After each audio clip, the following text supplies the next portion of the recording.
All right, folks, you may have missed it, but we actually had video of one of Bertha's babies peeking out of the back of her pouch. So we're keeping a close eye on her here. That's Bertha there.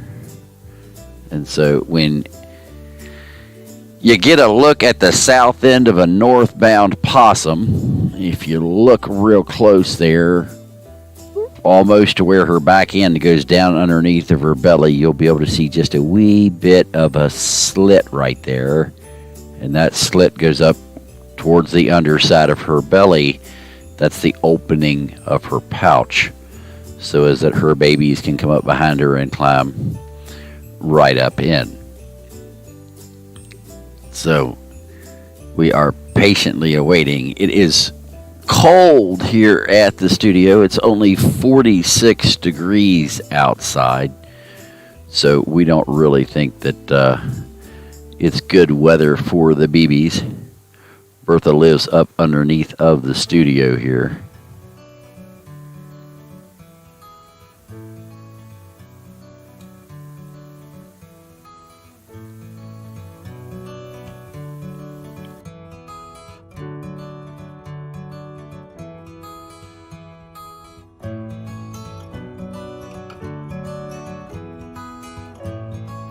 We believe she may be eating for up to 14 right now.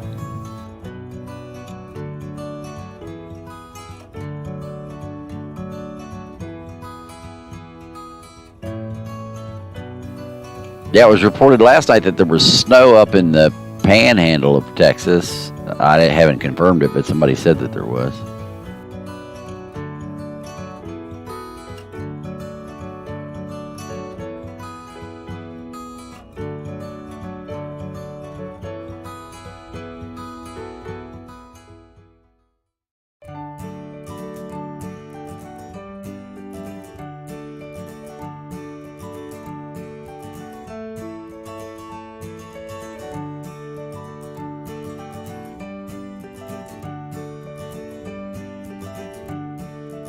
Oh, something spooked her.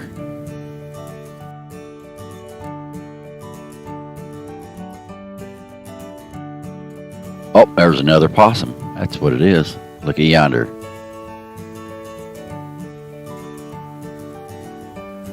That may be Bubba. We'll see. We'll know in a minute.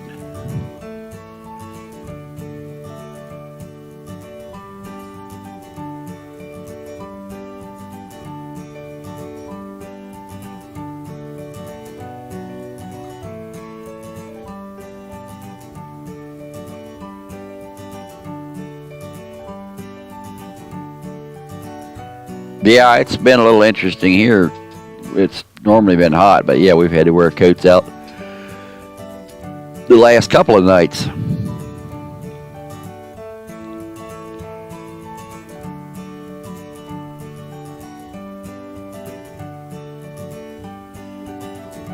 I wonder where our other possum got to.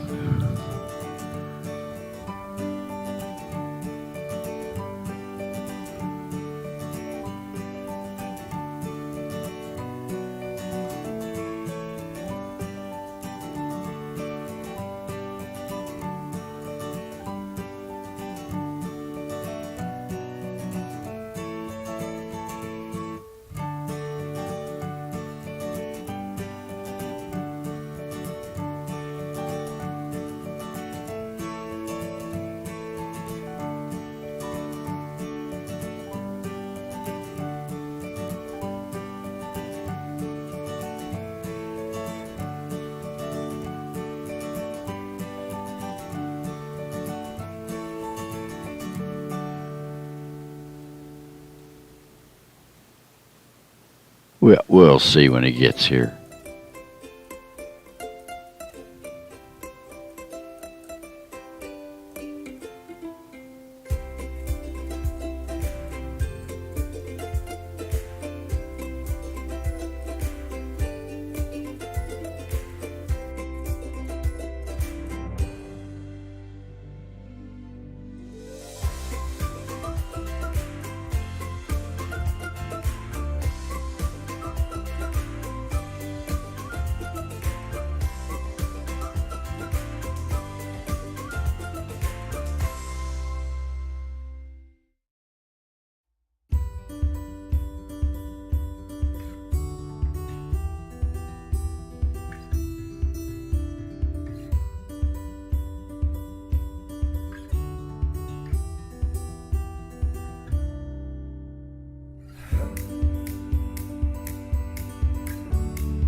democracy is there's always another election.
Oh, she is. Bertha's back.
Yeah, that's the water bowl right back here. And they drink about half of that every night. And the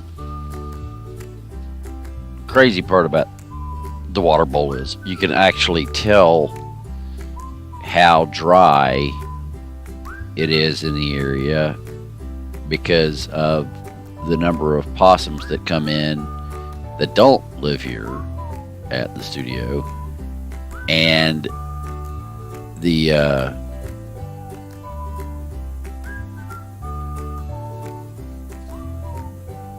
period of time that they spend standing there getting a drink, because if they've come a long way, they drink a lot, but they don't stay.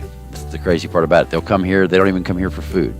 They'll come here. They'll sniff around. They'll take a couple bites. They'll take a drink of water, and they head out. And you don't see them until it gets dry again. We've got 3 or 4 guys that pass through like that, and that's something else that a lot of people don't realize is that opossums are solitary animals.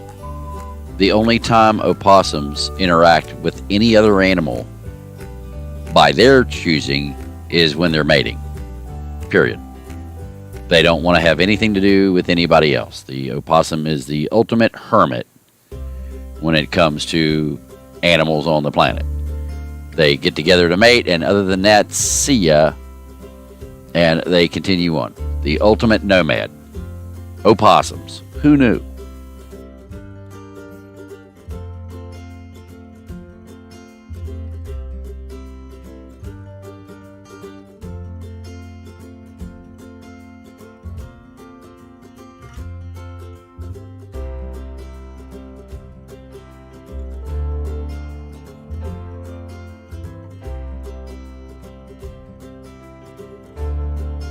Yeah, roger that, Bell. I know that life.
Here I'm telling you guys all about Stuart, and I'm muted.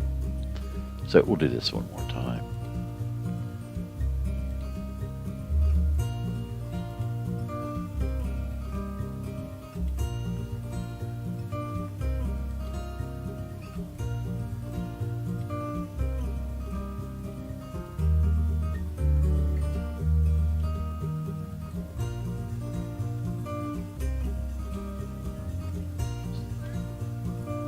Yeah, 9.6 will work.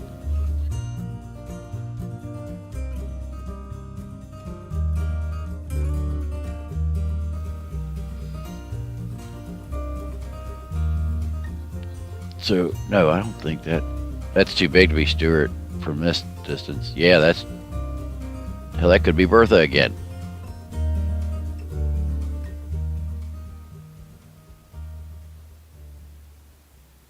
Yeah, let me look at the tail. Hold on.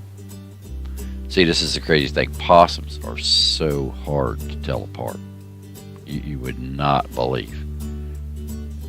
That's why they have there's such subtle differences here. So let's go back in time.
I'll have to be honest, I can't tell you who that is.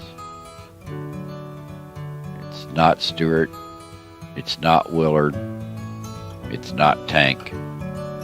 It's not Bertha. It's not Bubba.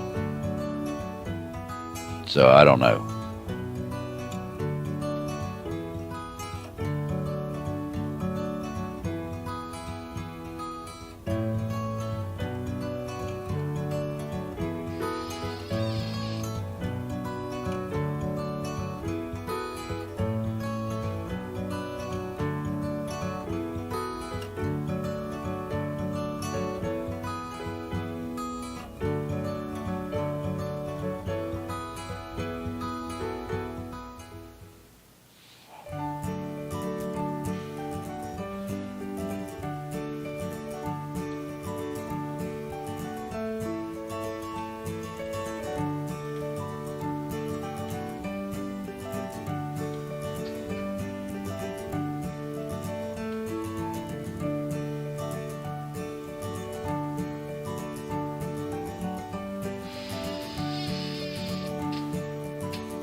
The crazy thing is he's got a little bit of white on his ear like Stuart, but he doesn't have it on the other ear. See, if he was a little smaller and he had just a wee bit of white on the top of this ear and a wee bit of white on the top of the other ear, I'd say it was Stuart.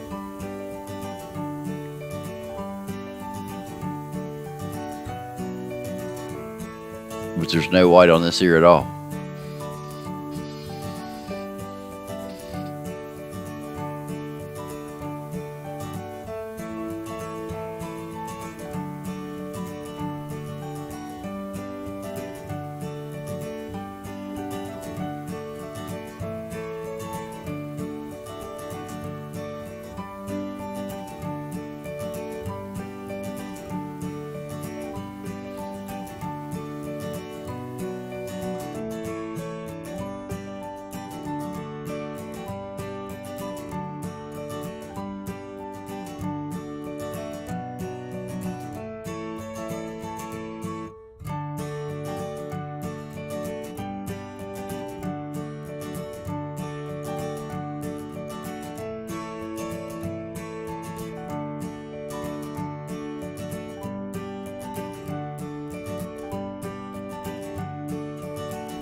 Yeah, like I said, I think he's new. Actually, yeah, I think it's a female.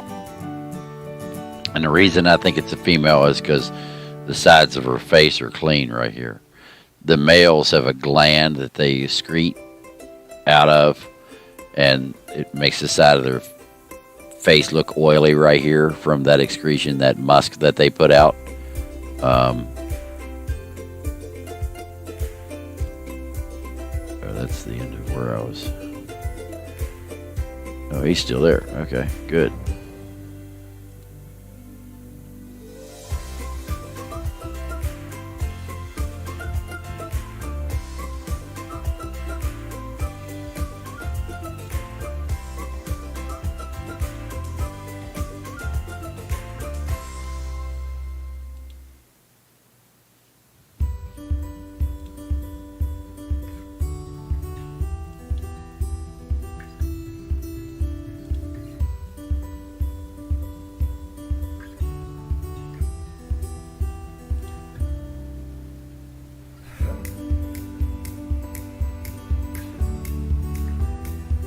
Yeah, I think it's a she.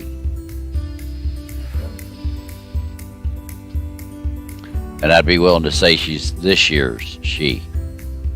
So she was probably born in the spring.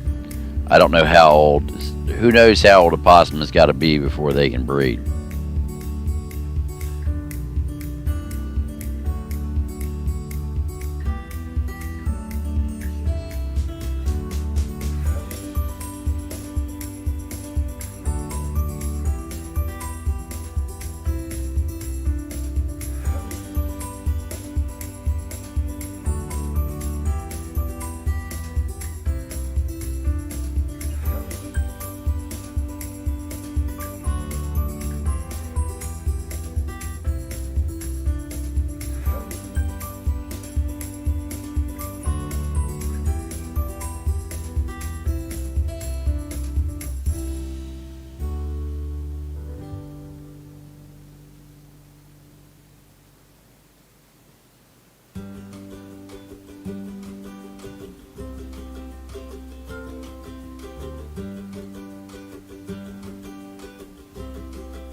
Well, this is a good place to be.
Well, Kathy, we expect people to look it up. That's what the network is all about. We all do research. We all put it together so all of us have that known knowledge. It's called our knowledge base. So thank you for doing that. And what's the answer?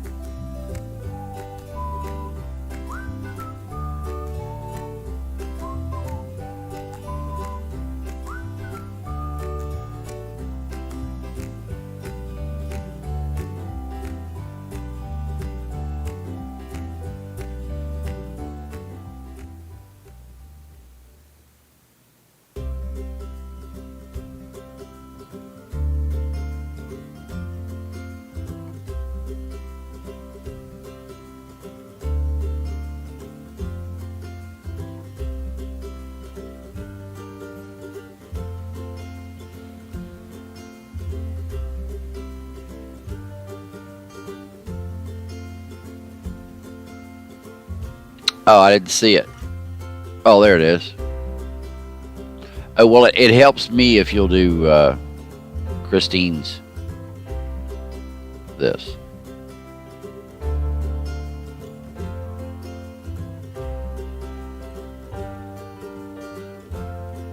If you'll paste that before you're talking to me, then I'll be able to see it.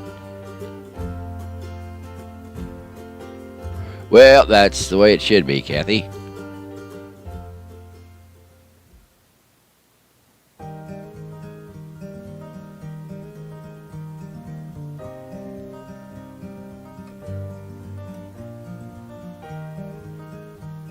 All right, so if it's 8 to 12 months, then no, she's... I don't think she's pregnant.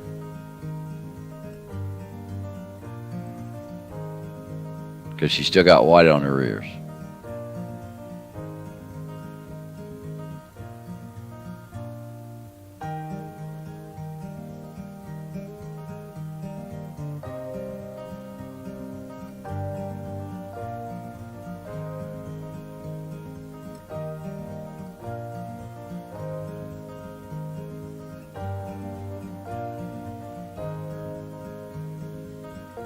Yeah, just copy and paste my name and drop it in there, and it'll come out that way every time. It didn't come out for you that time. I don't know why.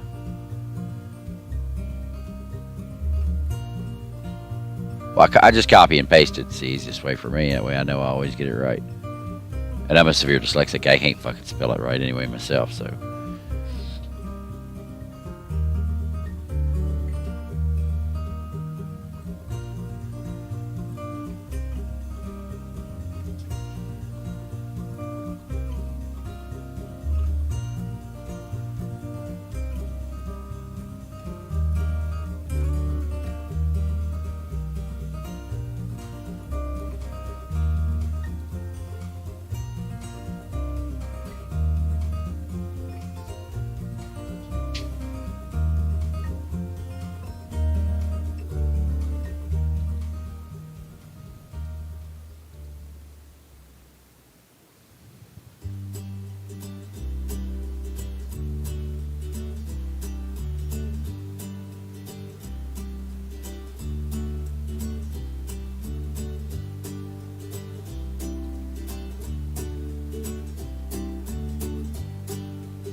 that feller just scurry under the house or under the studio here?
Okay, that's got to be Bertha.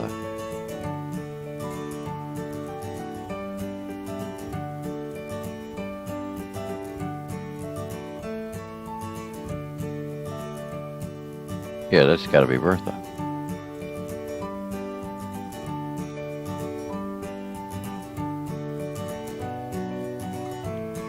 Because she ran off that way a little while ago. And then she just ran back under the studio, so it's got to be Bertha.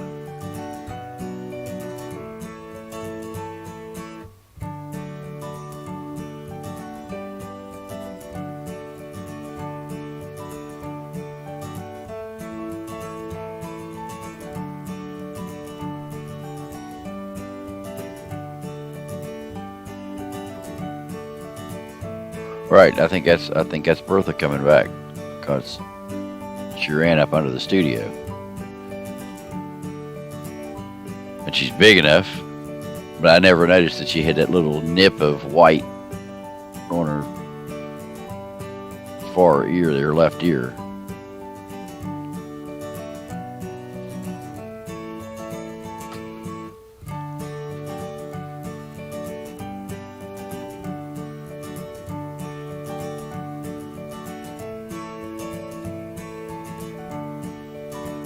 Well, when you realize that that dog food bowl right there is a Great Dane dog food bowl.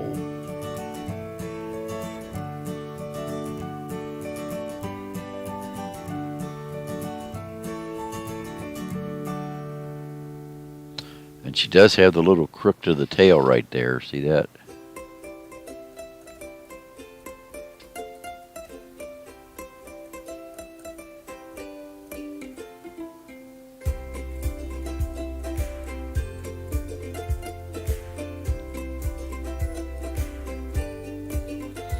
Well, the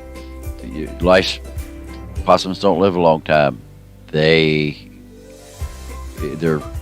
entire life cycle is really crazy. When they age like crazy. They'll age like 20 or 30 years over a course of like 6 months. I mean, when they get old, it's like in the movie Blade Runner, you know, where there at the end you get stiff and you're done. It's like they go downhill all of a sudden. It's the most rapid aging you'll ever see. It's crazy.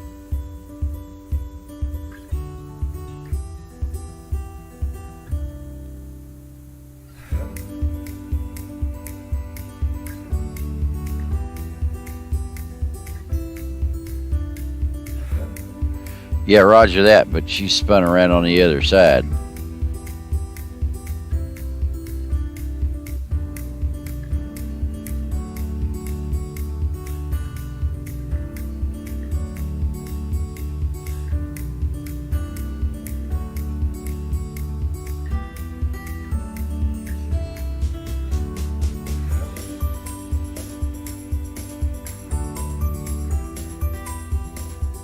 Yeah, we got the pointy end of her.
time, the energy, and the effort to show up today.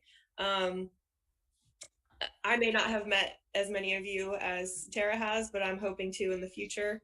Um, and really quick, before we get going, I'm just going to give a little introduction for Jerry. Jerry Reynolds is the head of outreach for the North Carolina Museum of Natural Sciences.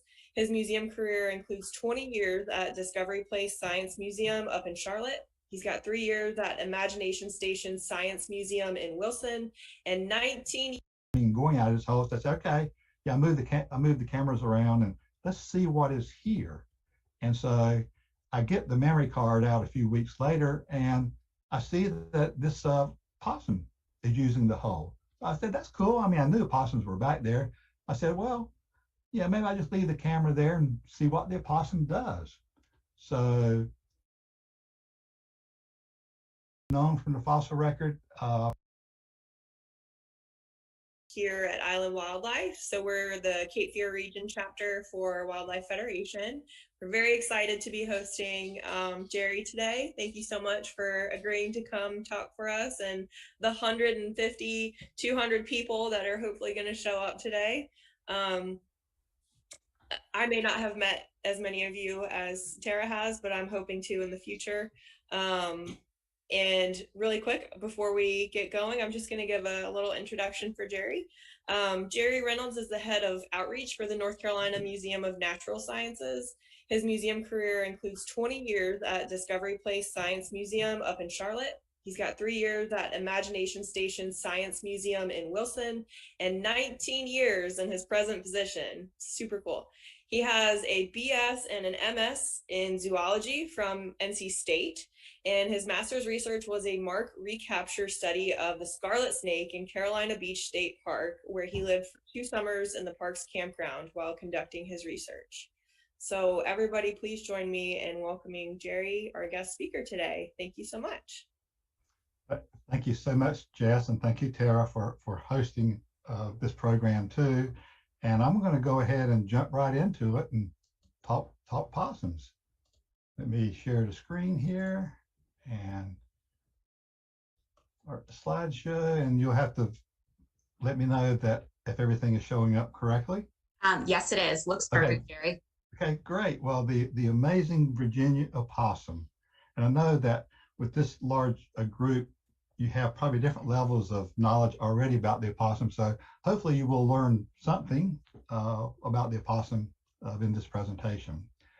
Now, of course, the Native Americans were well aware of this animal, and the word opossum actually comes from the Algonquin Indian word opossum, which translates to white animal.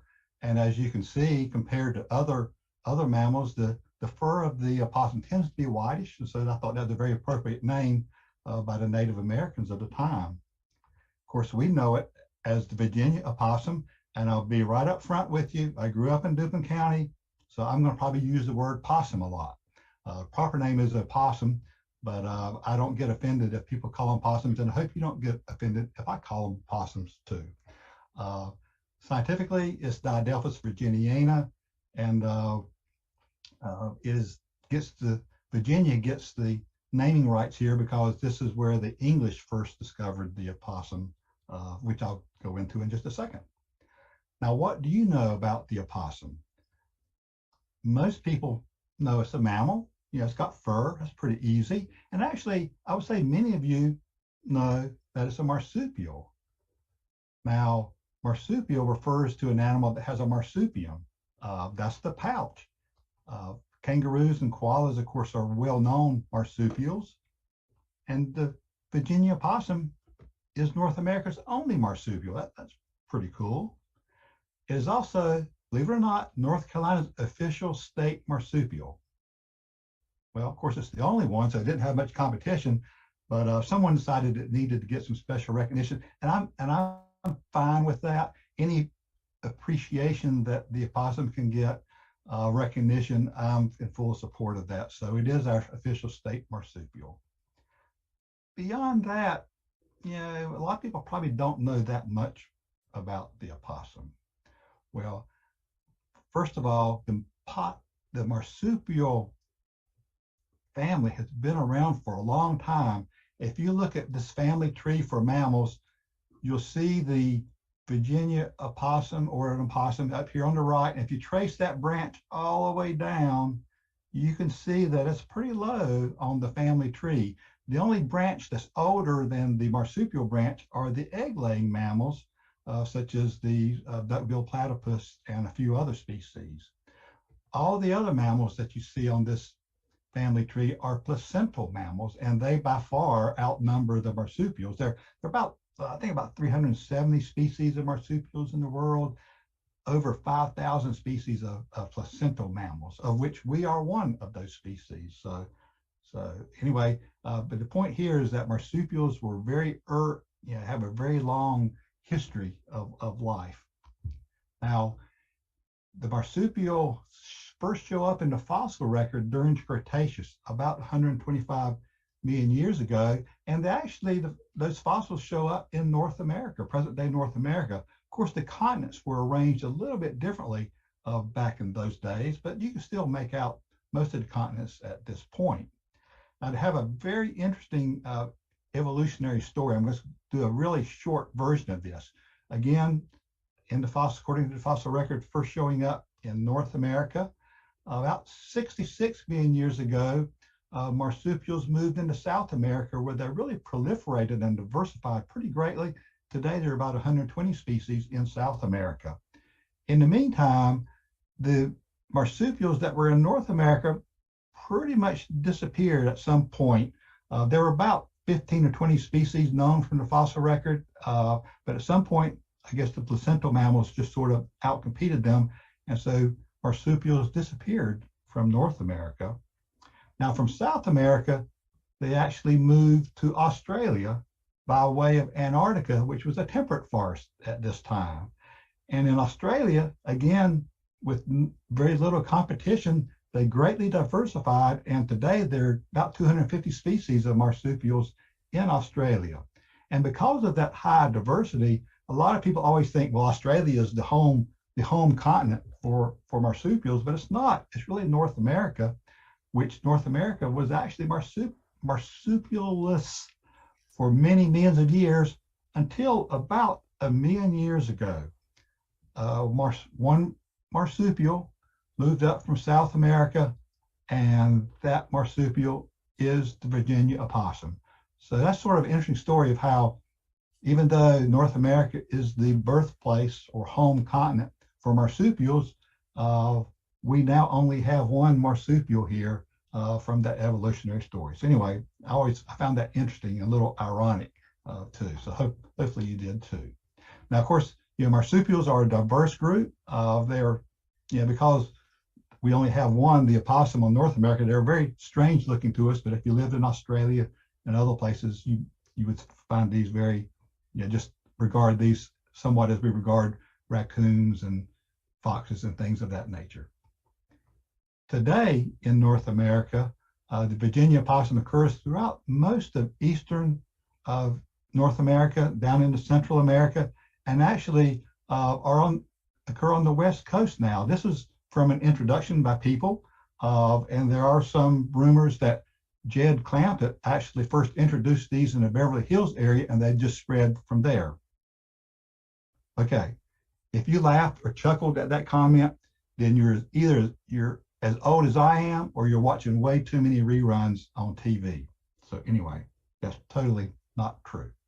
Anyway, would you believe that Christopher Columbus discovered the opossum? All right.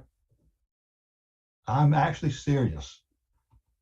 On his voyage in 1492, the commander of the Nina, one of the 3 ships in his explorations, actually caught a live common opossum from coastal Brazil. And the common opossum is very similar to the Virginia opossum. Matter of fact, they were probably lumped as the same species for a while. Very similar. And these explorers were from Spain.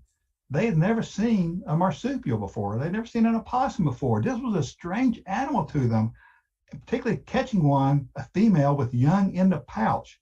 And I love this description from the commander of the Nina. The front of this monster resembled a fox, the hinder a monkey, the feet were like a man's, with ears like an owl, whose belly hung a great bag in which it carried a young. They were amazed by this animal. They'd never seen anything like this. As a matter of fact, they took that opossum back to Spain to show the royal family.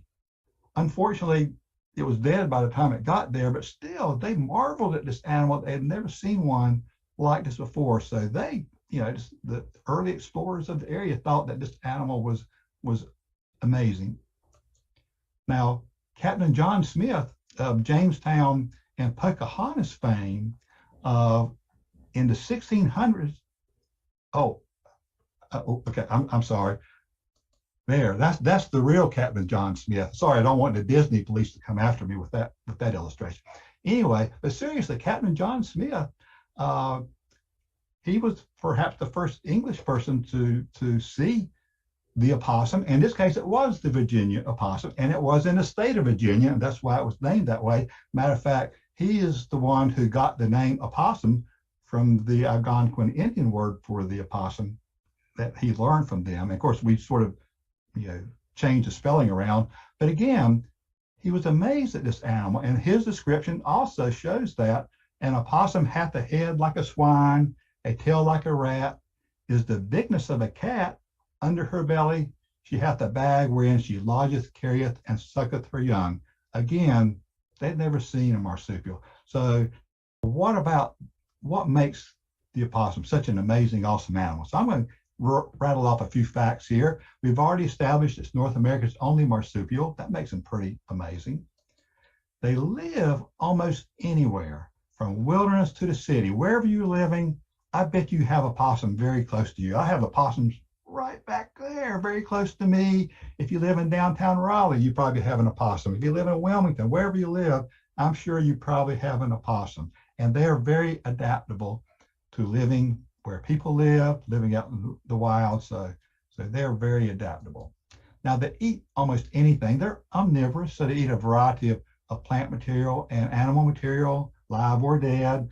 As a predator, they prey on smaller animals, a lot of insects and frogs and lizards and salamanders. And they have a lot of teeth that allows them to feed on a variety of things. 50 teeth, the most of any North American land mammal.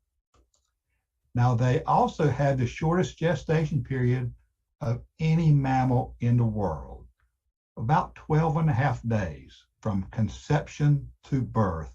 And at birth, this is not a real opossum, but they're about the size of a bumblebee. They're very small when they're born, and at that age, they actually have to crawl up the mother's belly, from being born to get into the pouch to attach to the female's teat to suckle and to continue their development. So again, about 12 and a half days, the shortest of any mammal in the world.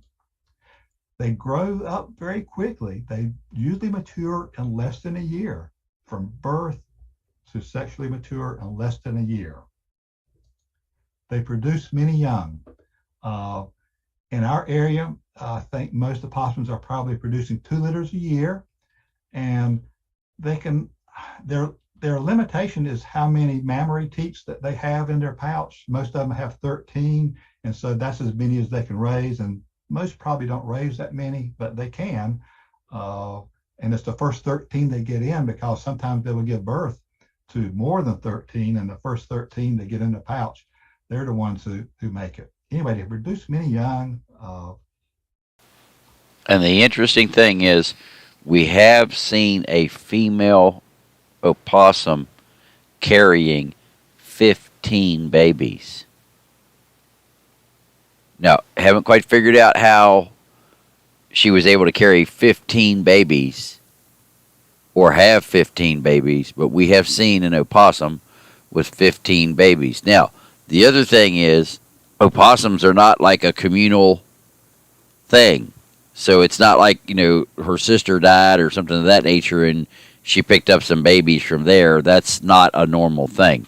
Now, if one has babies, she's in captivity, and you bring her some other babies, she doesn't have a problem with them. But I still haven't figured out, and I actually counted them. I stopped the video and counted them. There are 15 opossum babies on that possum's back. How that happened, I have no idea, but she's carrying around 15 babies. And there's even more opossumness. They're immune to snake venom, for our pit vipers anyway. So if they get bit by a copperhead or a rattlesnake or a cottonmouth, they're immune to the venom. And actually, they will eat small venomous snakes. And so that's really cool. They rarely get rabies. You know, a lot of people are nervous about having wild mammals live near them, like raccoons and foxes, because they're scared, oh, they're going to get rabid and that's going to be dangerous for me. Well, you can feel comforted that opossums almost never get rabies. It's not impossible, but they have a lower body temperature than most mammals, and that makes them highly resistant to rabies. So the chances of them getting rabies are very rare. So you don't have to worry about that with opossums living near you. And they are tick terminators. There's one study out there that claims that that a single opossum will eat up to 5,000 ticks in a season. Now, even if they only eat 500 ticks, I'm still pretty happy with that. And they do this because they're tick magnets. You know, they're small furry animals walking through the brush, so ticks attach to them, and they're fastidious groomers. So in the grooming activity, they will pick off ticks, and they're not going to waste the protein, so they're going to eat those ticks. So they are tick terminators. So that's another good reason to welcome opossums in your neighborhood. They have a prehensile tail. So their tail actually, they can use it as a fifth arm to help them in climbing and moving things and moving around. And the cartoons that show opossums hanging from their tails, sleeping while they're hanging from the tail, they don't do that. They don't hang from their tail, only in the cartoons. And I have to chuckle that one of the illustrations that was chosen, I didn't choose it, but it was a photograph showing a young opossum hanging by its tail. And yes, they can do that for a short time period. And that was probably a staged photo, but they don't do that routinely. But I chuckled at a comment on Facebook that someone said after they saw that photo, and they were talking about me. He said, well, he must not know much about opossums because they don't hang by their tail. And if that person is in the audience, I will say you're correct on both counts. They don't hang by their tail. And I don't really know that much about the opossum. But anyway, I chuckle at that. But their tails are really very useful to them. And we'll see a little bit more about that later. They walk on their hands. If you watch an opossum walking, it looks like they're walking on four hands. And even the hind feet or hands have opposable thumbs, just like we have on our front hands. So that really helps them in climbing, which they do like to climb, and in carrying things around when they need to do that. And we talked about the young being raised up in the pouch, but there's a point where they get too big for the pouch, and if they're not ready to leave the mom, she will carry the young on her back. And that's really cool to see that. These are really some hardworking moms, and we'll see some video of that in a minute. They play possum. They invented playing possum. And this is not something that they do on a voluntary basis. They can't just say, okay, I'm going to play dead. And folks, I'm here to tell you, nobody plays possum better than a possum. It's actually more of a reflex response to extreme fear, that they sort of faint and play dead. And it's believed that has value in that if a predator is attempting to kill the opossum, and if it appears to already be dead, then perhaps it will stop whatever it's doing to kill the opossum. And it might not work out, but it might just give the opossum an opportunity to get away. So anyway, so that's an advantage of playing possum. So I hope that you will agree with me that they're really cool animals, totally amazing animals. And all of this you can read in books and get from other sources or attending webinars such as this, but there's a lot more to the opossum. Unfortunately, for most people, the only experience that they have with actual experience with an opossum is on the road. And it's not a very pleasant experience for the opossums, not a very pleasant experience for the person. But for most people, and opossums are very common animals, particularly here in the Southeast and North Carolina. But unfortunately, all people see are what they see on the road. And that's not really a good portrayal of this animal. And if you're lucky enough to see a live opossum during the day or night, then you usually see this. You know, the opossum is scared. It's going to show those 50 teeth to try to scare you away because it doesn't want to get hurt. So again, if you see one in your garage or in your neighborhood and you get too close to it, yes, you know, you're going to see sort of this scary little animal that's like a big rat that's showing the teeth at you. So again, they need some serious PR work about them. So hopefully I will show you some of that. I mean, you got to admit, there's nothing more adorable than a little young opossum, which are called joeys, just like kangaroos are called joeys. And I know there probably are some animal rehab people in the group, and you know very well how sweet these animals are because you see them living. You see them when they're not scared. You see them feeding and doing their normal possum activities. So you do get a chance to see them when they're not trying to cross the road or being scared of people. So they are really sweet, adorable little animals, and nothing cuter than that. And I will have to admit that, yeah, I've got a master's in zoology. I grew up, primarily focused on reptiles and amphibians, and I knew about opossums. I knew they were out there, but I really never had the chance to spend time with an opossum to really learn more about, about the way they live and how cool they are. Now, I moved in Johnson County, where I am right now, in 2004, and at some point I bought a Bushnell trail camera, and I put it out there to see what wildlife I had in the woods behind my house, and of course saw the usual things of foxes and raccoons and possums and deer and squirrels and everything else. And I thought that's pretty cool. So I knew possums were back there. If it's on the back porch, I think we've got, okay, somebody got muted. All right, that was some possum talking back to me, I think. Anyway, if you look at the date, and with the trail cam videos, you can usually see the date of when the video or photo was taken.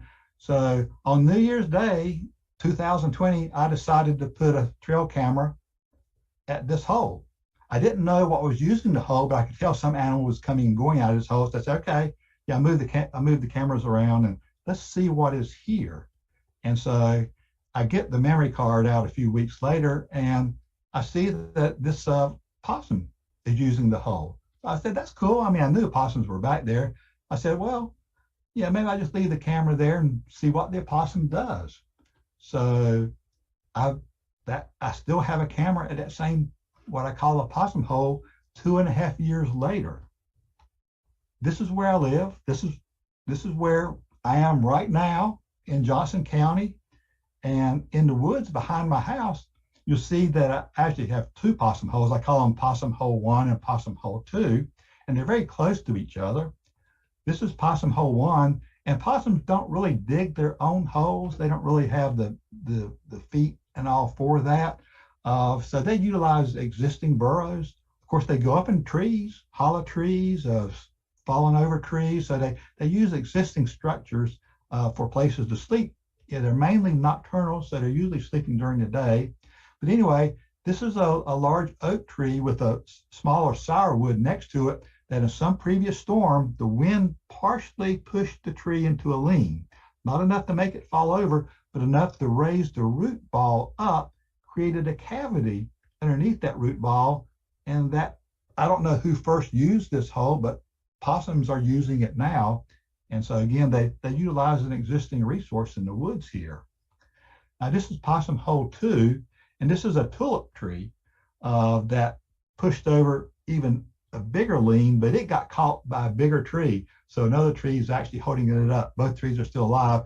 And again, the root mound went up, created a cavity, and then an opening that perhaps was enhanced by a mammal that created the possibility for a possum to reside in there. And of course, this is where they would reside during the day, sleeping. And I think they have more than one place that they move around within the habitat. So they may use different ones at different times of the season. Now, these possum holes are very close to my house, very close to where I am right now. Less than 300 feet in that direction is where the possum holes are. So there's probably might be a possum hole, might be a possum in there right now, maybe thinking about waking up, maybe when it gets a little bit darker. Now, of course, I'm using another trail camera model now. Bushnell was fine, but I'm using a Browning camera now that has a better video and image quality, which I like to get a good quality image. And so I've got a camera on Possum Hole 1 right now, and I've moved it around different places to get some different vantage points. But again, 2.5 years of watching this possum hole, and I'm learning something new all the time. Now you may wonder, what in the world does the inside of these possum holes look like? So I'm going to fly this drone right into Possum Hole 2. No, it's not a drone. That had to be a pretty small drone. It's a GoPro camera on a monopod that I just sort of stuck in there. But you can see you're looking at underneath of the roots of the tree, that tulip tree in this case, and you can see leaves that possums have brought in there. And I did this when I knew there was no one in the hole. I wouldn't want to stick a camera in there when the possum was sleeping. And then this is Possum Hole number 1, the main one I've been watching continuously all this time. And it's a little bit deeper. It's got a few side chambers, which is hard to see in here, but I go into the main chamber here, and this was taken maybe about 1.5 years ago. And look, I was so surprised to see a mushroom growing in there. Maybe the possum was farming mushrooms for eating for later. But again, it's just mud with leaves that have been brought in there. And this is video I took just Sunday, this past Sunday. Just wanted to see if it had changed any, because there's been a lot of activity in the Possum Hole. If you happen to follow the Possum Hole Chronicles on my Facebook page, a lot of leaves in there because they've carried a lot of leaves in there over time. But again, it's just basically an opening in there that they utilize when they need to. Now, a lot of people who use trail cameras get photos. But yeah, photos, well, they tell you the animal's there, but that's about all they tell you. I set my trail cameras on video because I wanted to see, I mean, I knew they're there, but I wanted to see their behavior. I was hoping the video would help show me how they live. And given it's just at one small place that I have a camera, so I want you to meet Mr. Bighead. Mr. Bighead was that very first opossum that came out of that possum hole on January 2nd, 2020, that started me watching the possum hole. And he looked like he's a pretty old opossum to me, which old is maybe 3 or 4 years old. And I do see a lot of coming and going. That's what I have a lot of videos of, but sometimes they do things in front of the camera. And I mean, yeah, they want to be, they're clean animals, so they do a lot of grooming and you know, Mr. Bighead, and they called him that. Large, older male opossums tend to have a bigger head relative to their size, so that's why I called him Mr. Bighead. And you know, when I first started this, I thought I was just going to be following one opossum. I was so surprised to learn that during that first year, I ended up following a passel of opossums. It's usually only one in the hole at a time, but others come by and visit the hole. They don't always go in, but they come by and visit. And so I ended up watching at least 8 different opossums that first year, and it just worked out that 4 of them were males and 4 of them were females. And I didn't expect that. I didn't, you know, they're pretty solitary animals for the most part. And I'm sorry that I didn't get any more creative in naming them, because I didn't really know that I was going to need to, but I had to come up with a way to identify the individual opossums, and they're not as easy to identify as individuals. So I had to come up with a cheat sheet of various characteristics. You know, yeah, I mean, you can tell if they're male or female, particularly when you get a good view when they're going in the hole. But also they're different characteristics. You know, big heads of some of the males. And at first I thought I just had one big-headed male. It ended up I had 2, and it took me a while to learn that there are 2 big-headed males in this group. But then I'm looking at characteristics of the ears, the white markings on the ears. Some of them have a dark widow's peak on the far there. The base of the tail has a dark band, and it varies in length. Sometimes they have a broken tail. So Mr. Broke Tail was easy to identify. And so I had to use a variety of characteristics to try to identify who the individuals were, because I was tracking them, and I had to use an Excel spreadsheet to keep up with, because I was recording all this. I was watching the videos, but then documenting who I was seeing, what they were doing. Again, a lot of in and out, but sometimes other behavior. And I was recording the time and all. And that's how I kept up with who was in the possum hole at whatever point in time. So I'm still doing that now. And you know, I'm behind in analyzing some of the data, but I do keep up with this. And I've learned a lot about the routine of their daily life in the possum hole. Now, most of the time, I only see one opossum in a single video, but here's one of the rare times when there are going to be two opossums. This is Mr. Big Head 2, and he's checking out the possum hole, and Mama 3 is in there. Matter of fact, okay, Mama 3, I think is coming out. Yeah, okay. All right, I think this was date night in Possumwood.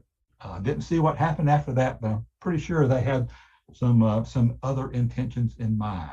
But for the most part, I just see a single possum in the video.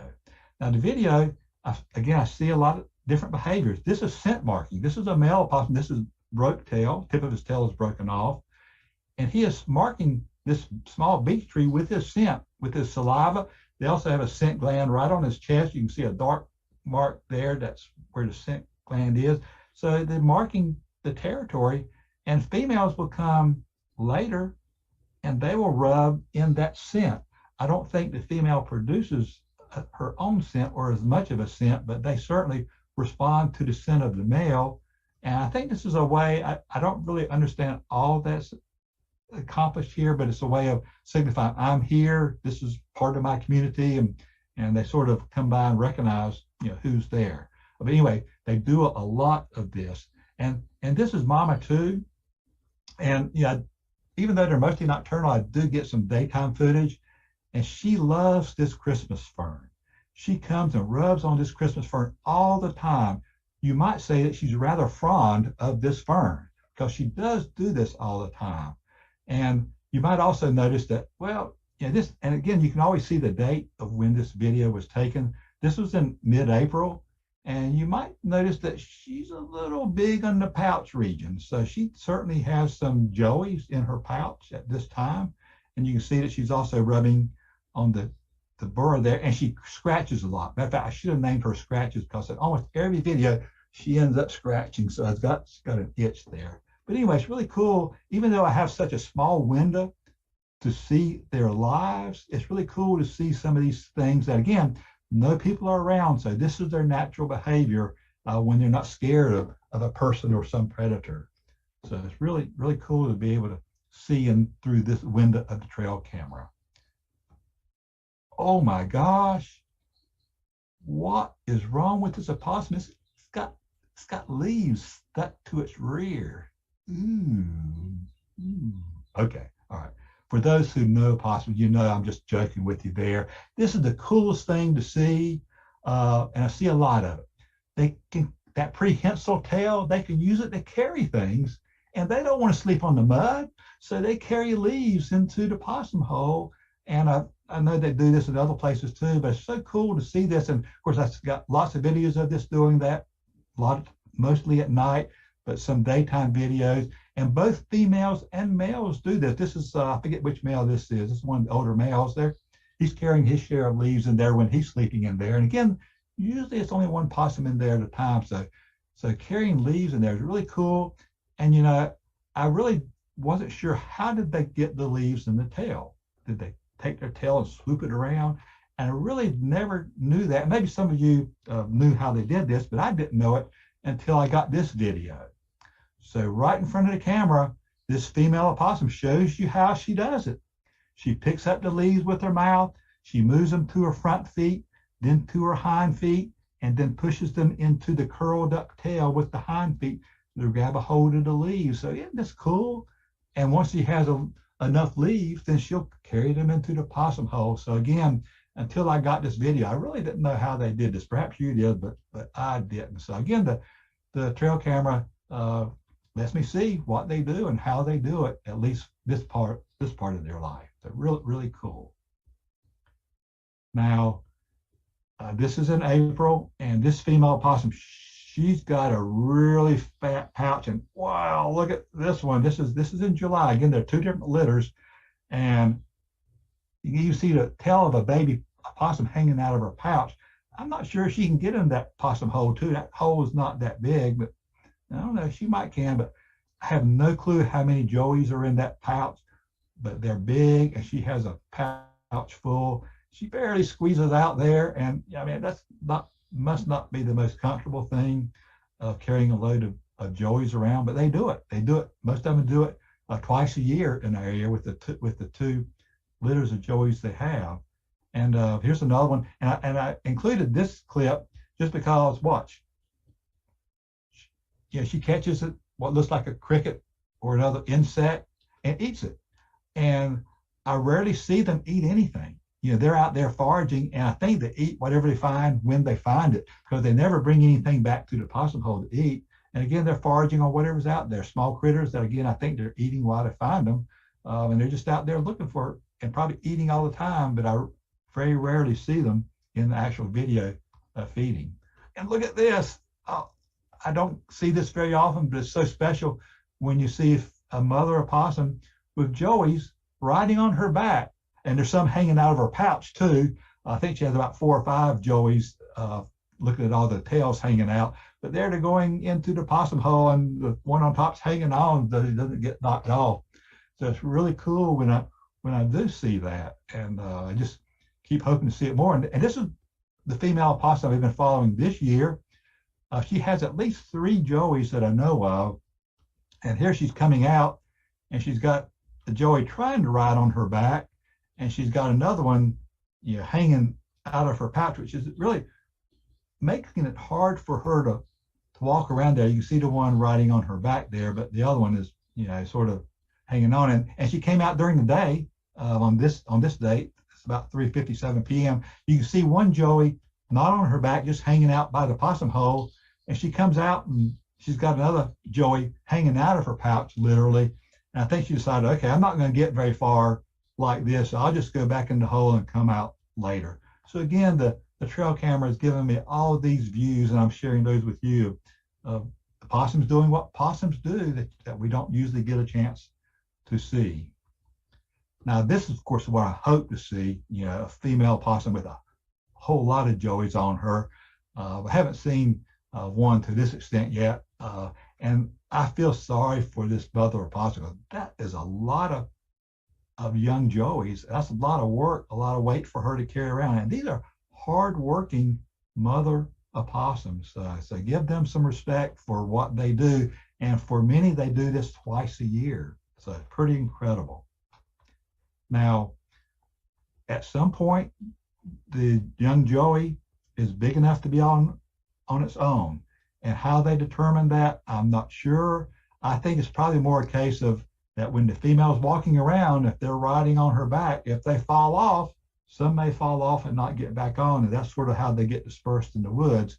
But they're so cute. This is a young opossum that a friend of mine, Rick Trone, just found just like this out in the woods during the day in a floodplain, just hanging on to some fallen branches, just out in the middle of nowhere. And he saw it and took some photographs and kindly let me share the photographs. But they're so cute when they're this size. Unfortunately, when they're this size, they're also targets for predators. The smaller you are, the more predators you have that are interested in you. And so they are not a sitting duck, but in this case, a sitting possum that a predator could come along. But again, they produce a lot of young, and even though mortality is probably very high for young opossums, enough make it to keep the generations going. Now, sometimes I do see young opossums on the trail camera. This is a young opossum that's out on its own. There's no female around, exploring, in this case, possum hole 2. And look at the ear markings. And this is in May of 2020. And in the next video, hang on, this is in November of 2020. And based on those ear markers, it looks like this may be the same opossum. I can't be 100% sure because they could have 2 opossums that are very similar ear markings. But if so, look at how much that opossum grew from May to November. So again, they grow very quickly. They reach sexual maturity in less than a year in many cases. So this is possible.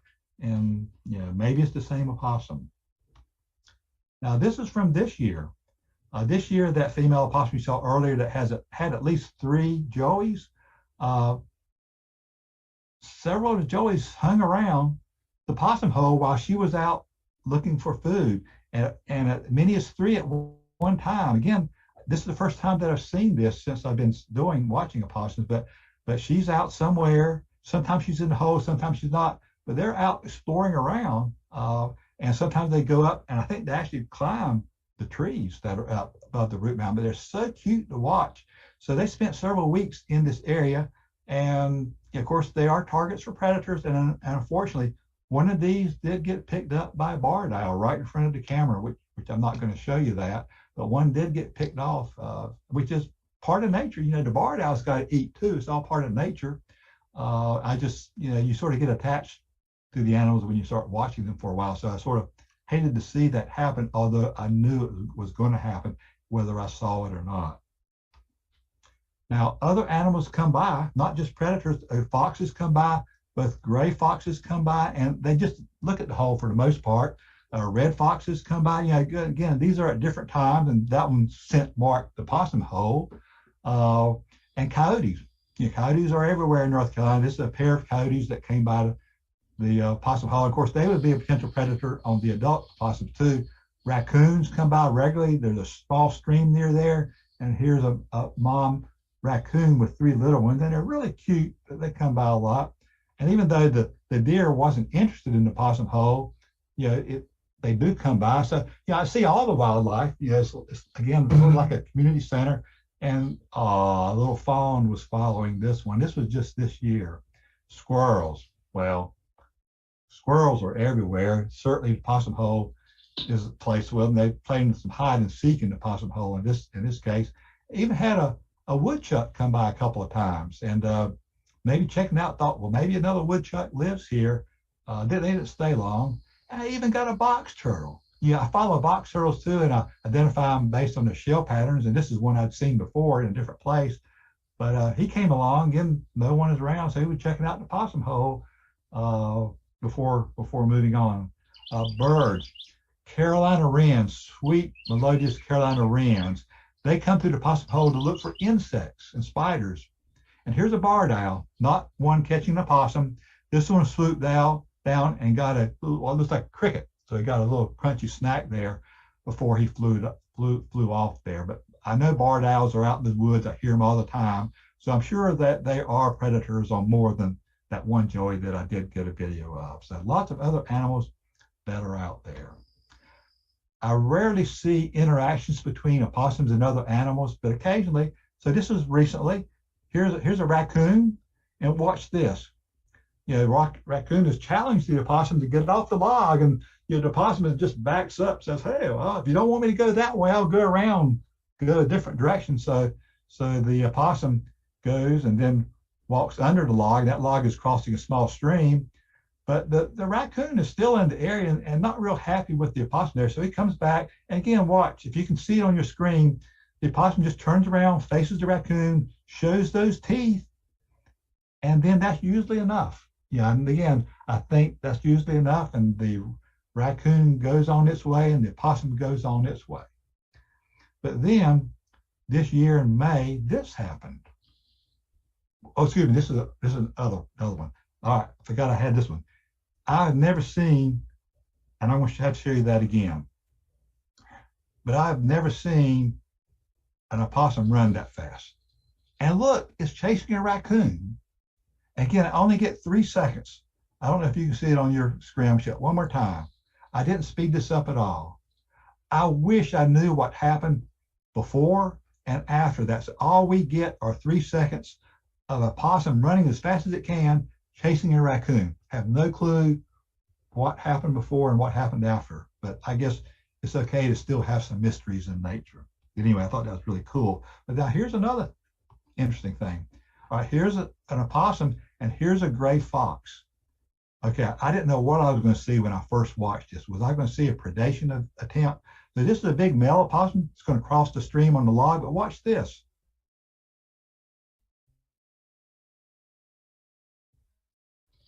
Well, look, that's a female fox.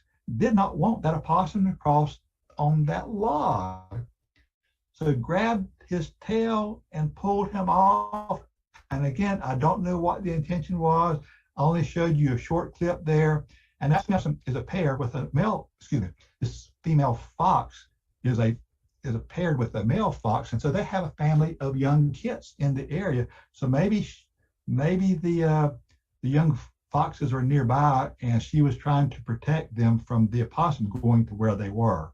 So anyway, again, we just get a snippet of what happened, but we're going to see this fox, female fox again, because this was on May 9th. Well, this happened on May 10th at the possum hole. She's carrying one of her pups into the possum hole, that same fox. And again, a second pup. Again, I've edited this, so you're just seeing her going in. And the adult mother opossum is in the hole. Here she comes out. If you've watched the timestamp, this is between deliveries of pups. So she comes out like what in the world is going on? What are those furry things in my hole?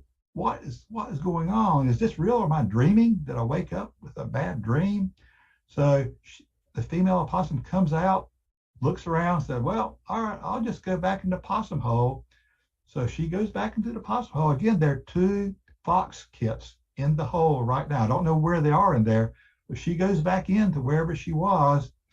And then the mother fox comes and brings in number 3, puts number 3 in the hole, and then brings in number 4. All of this in the same afternoon on May 10th of this year.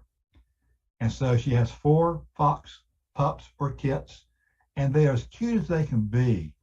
They're really, I didn't really appreciate them taking over the possum hole like this, but it's really fun to see them. I mean, they spent a lot of time out exploring, playing like little small puppies, playing and chasing each other.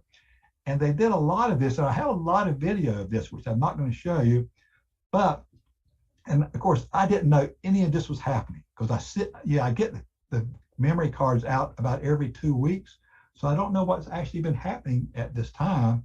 And so what I didn't know was that because of all this activity of this fox family, they ate up all the memory of my memory card.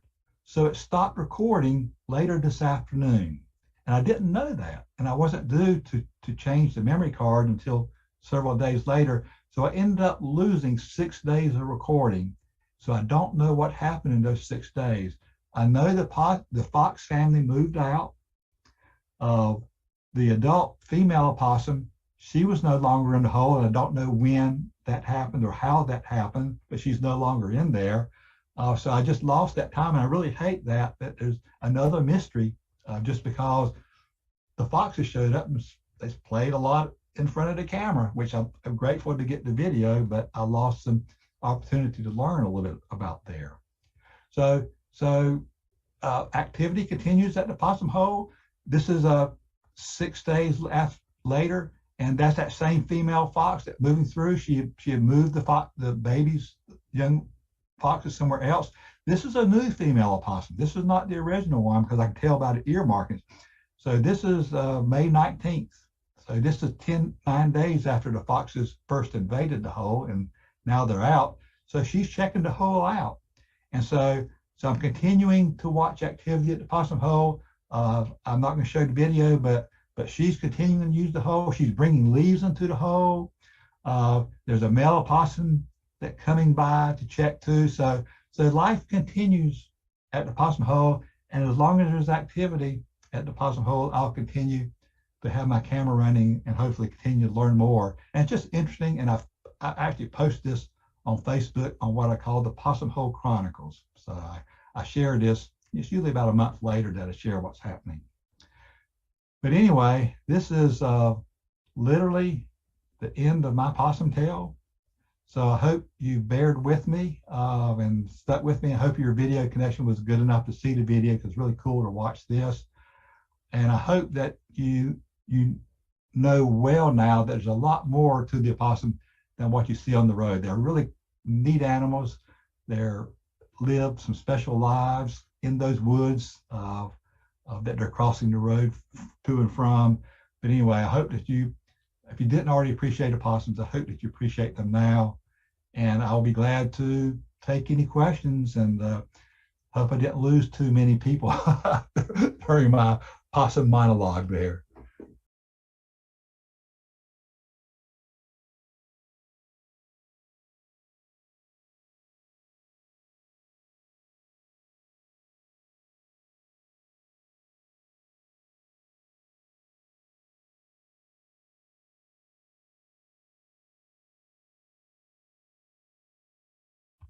All right, good afternoon, everybody. Welcome to the Wild Neighbors Speaker Series. This series is a collaboration with Travis County Natural Resources, who co-manages the Balcones Canyonlands Preserve with us, and a number of other private and public partners of the BCP as well. Before we get started, I wanted to introduce myself. I'm Jaya Torres with the City of Austin's Wildland Conservation Division. Today, we're happy to have Gwen McDade, who has been a wildlife rehabilitator on and off for the past 20 years, and possums are her animal of choice. She will present details about possums, habitat and behavior, life cycles, mating habits, as well as a long list of interesting facts about why we should protect and cherish our very own Texas marsupials. After the presentation, the City of Austin's Kate McCann will manage the Q&A session, so feel free to put all questions in the Q&A box. There will also be a recording of the webinar posted on Facebook and our YouTube channel as well. So on that note, I will stop sharing and hand it over to Gwen. Okay. Can everybody hear me okay? Yes. Okay, great. So over 70 million years ago, dinosaurs roamed the earth. And while they are now extinct, one animal who shares the same land with the dinosaurs still exists today, and that is the possum. Despite its appearance, the possum is not related to the rat. In fact, the possum is a marsupial, or pouched mammal, and it's therefore related to other marsupials, such as the kangaroo or the koala. Like kangaroos and koalas, infant possums stay in their mother's pouch to nurse and develop. Possums, or more specifically Didelphis virginiana, are the only marsupial in North America. The possum has an average lifespan of 1 to 2 years. This short lifespan is due in part to the presence of many predators, including dogs, cats, owls, hawks, and people. Pretty much any meat-eating animal will eat a possum, especially when they are juveniles. So what's the difference between opossum and possum? So technically, all the possums in the Americas are opossums, and the possums in Australia are possums. But for the purpose of this presentation, I'm just going to say possums because that's what everybody calls them.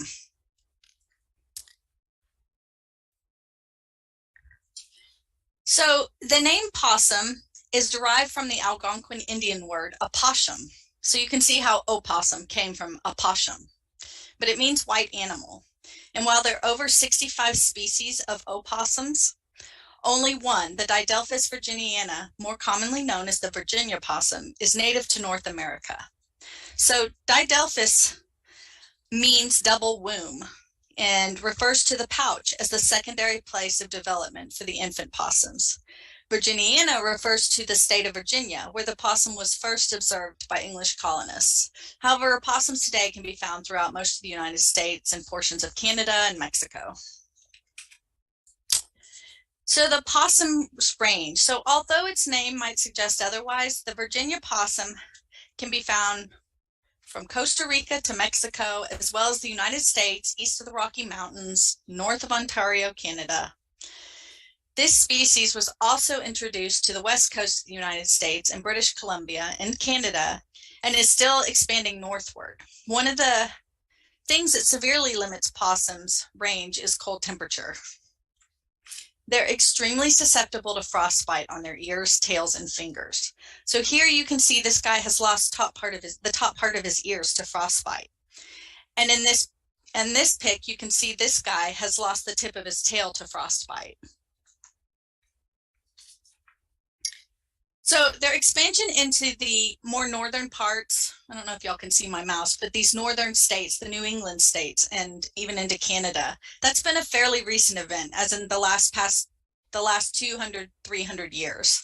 And that's been facilitated by human settlement and the construction of barns in places where they could find shelter from extreme elements during the winter months, as well as the increased food that comes along with human settlements. So on to their appearance. Possums can range from very dark to very light in color. Most of the possums in northern parts of the United States tend to be lighter in color than the ones in the warmer southern parts of North America. Although I have come across almost solid black and solid white possums and everything in between just in Austin. The white possums are what is known as leucistic. Leucistic animals have a a partial loss of pigmentation, which makes it completely white or with only white patches of color. Leucism is not albinism. In leucism, something goes wrong with the cells that produce pigment, and that's how you end up with these white possums. So a completely normal possum can have all normal or average looking possums, but then have one leucistic possum, or two, as in this case here. And this mama in the bottom one only had one. Possums also have a lot of teeth, 50 to be exact. So they're front incisors, these tiny little teeth, they have a lot of them. They're really good at helping them to scavenge and nibble up really small bugs on the forest floor, while their canines help them tear into meat, whether it's to eat carrion or to hunt small animals for food. They use their strong back molars to crush nuts and seeds or snail shells. They really love to eat snails. So on to their behavior. The Virginia possum is nocturnal. They merge at night and spend most of their active hours are spent looking for food. They make a range of vocalizations. These include a click that is used to attract a mate and a hiss when threatened. Young will sneeze to gain attention from their mothers. Virginia possums are great climbers, and they spend much of their time in the trees. They travel a lot along fence lines because it helps them navigate safely between yards while also avoiding predators like people and dogs. I have seen a juvenile travel along a power line before, but that is definitely not common. They're not as good at climbers as like squirrels. Their ability to climb so well in part is due to their opposable toe on the back foot, which helps them to grip branches or fence lines. Here's another example. They're just really good at using their hands and feet for climbing. Their prehensile tail helps them to balance, and they can use it as a fifth limb in the event that they fall. So a common misconception is that possums sleep upside down or just like hanging upside down by their tail. That is not true at all. That would be like you sleeping in a curl-up position, you know, like on a curl-up bar. When they're juveniles, they're much better at using their tail to catch themselves in a fall because they don't weigh that much. They can still do it as an adult, like in this picture on the left, but it's more difficult because they weigh more. So a lot of times they can't hold their own weight up by their tail. But this guy on the left has fallen, caught himself with his tail, and now he's reaching up to act.